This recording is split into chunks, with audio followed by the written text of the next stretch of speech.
Olá, pessoal, tudo bem? Hoje nós vamos começar um novo tópico no nosso estudo, que é o da incorporação dos tratados ao ordenamento jurídico brasileiro. Nosso primeiro passo é entender o conceito de tratado. Nós temos uma convenção muito importante, que é conhecida como a Lei dos Tratados, que é a Convenção de Viena sobre o Direito dos Tratados de 1969. Segundo o texto da Convenção, no seu artigo 2º, tratado significa um acordo internacional concluído por escrito entre Estados e regido pelo direito internacional. Então, aqui, algumas palavras que nos chamam a atenção. É sempre um acordo internacional. Ele tem que ser sempre escrito, não existe tratado na forma oral. E os sujeitos principais são estados, estamos falando aqui estados em sentido lato, são países, sendo que esse tratado é regido pelo direito internacional. Continua o conceito: quer conste de um instrumento único, quer de 2 ou mais instrumentos conexos, qualquer que seja sua denominação específica. Então, esse conceito é muito rico. Ele diz que é um acordo, mas para ser internacional ele tem que ser regido por normas de direito internacional, ele tem que ser por escrito, pode ser um instrumento único ou vários instrumentos, e pode ter vários nomes. Então, nós vamos ver que aparece como tratado, convenção, pacto, ata, carta. E aqui no estudo de direitos humanos isso não faz diferença. O único termo que nós não vamos considerar como tratado é declaração, porque a declaração não tem a mesma força jurídica que tem um tratado, mas os outros termos nós vamos considerar como sinônimos.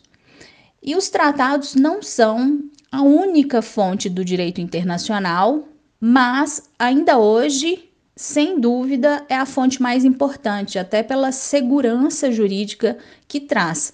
Mas além dos tratados, também temos como fontes no direito internacional os costumes, os princípios gerais do direito, quando se admite a equidade, né? Então, temos outras fontes, mas o tratado é a principal, por isso ele é tão utilizado. E como que nós temos a previsão de incorporação desses tratados no nosso país? Porque não se esqueçam que todo país, todo estado, vou utilizar o termo que nós usamos aqui, que é mais técnico, todo estado tem soberania. Então, ele vai ter as suas próprias regras em cada país, né? Nós vamos encontrar as regras sobre esse processo de incorporação. Existem princípios gerais que vão reger a incorporação, a celebração e a incorporação de tratados, porque, primeiro, se baseiam numa ideia do pacta sunt servanda. Então, aquilo que foi pactuado deve ser cumprido. E partimos sempre de um princípio de boa-fé, porque os países estão assumindo um compromisso e esse compromisso deve ser cumprido, né? Então, existe uma expectativa que o país vai realmente cumprir os seus compromissos internacionais, porque houve ali um consenso. Nenhum país pode ser obrigado a ratificar um tratado, então não pode haver nenhum tipo de ameaça, coação, uso da força. Ele o faz de forma espontânea, de forma voluntária, por isso ele não poderia depois alegar que não quer cumprir o tratado. Né? Se ele não está disposto a cumprir, ele não deve ratificar. Depois nós vamos ver que existe uma opção, se ele não quiser mais se obrigar a cumprir o tratado, ele poderá denunciar esse tratado, se retirar do tratado, seguindo as normas do direito internacional. Como que isso funciona na nossa Constituição? Nós temos na Constituição de 88 2 artigos que se referem à incorporação de tratados.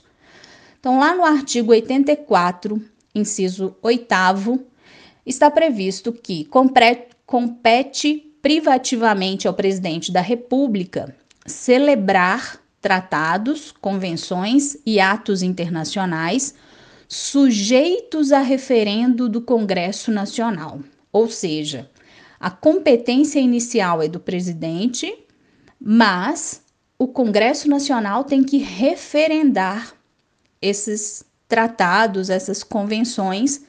Então, não fica só nas mãos do presidente da República esse poder, ainda bem, não é? Porque nós temos aqui uma divisão de responsabilidade, uma ideia de respeito à separação de poderes. Então, inicialmente, nós vamos ver que cabe ao presidente assinar o tratado, que é uma indicação de que o país pretende ratificar. Posteriormente, esse texto do tratado vai para avaliação do Congresso Nacional, e aí nós temos a previsão do artigo 49, inciso 1º, nos seguintes termos: é da competência exclusiva do Congresso Nacional, inciso 1º, resolver definitivamente sobre tratados, acordos ou atos internacionais que acarretem encargos ou compromissos gravosos ao patrimônio nacional.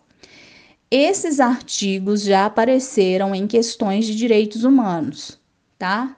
Deem uma lida, grifem no artigo 84, que é uma competência privativa do presidente da República, e no artigo 49, que é competência exclusiva do Congresso Nacional, porque isso já foi cobrado, fizeram uma pegadinha. Então, nós percebemos que eu preciso de uma conjugação de vontades do Executivo e do Legislativo. Com essa aprovação do Congresso, o processo ainda não está finalizado, nós vamos ver todas as fases, mas já destaco a necessidade de participação do Executivo e do Legislativo. Nenhum dos poderes consegue sozinho aprovar, ratificar um tratado para que ele ingresse no nosso ordenamento.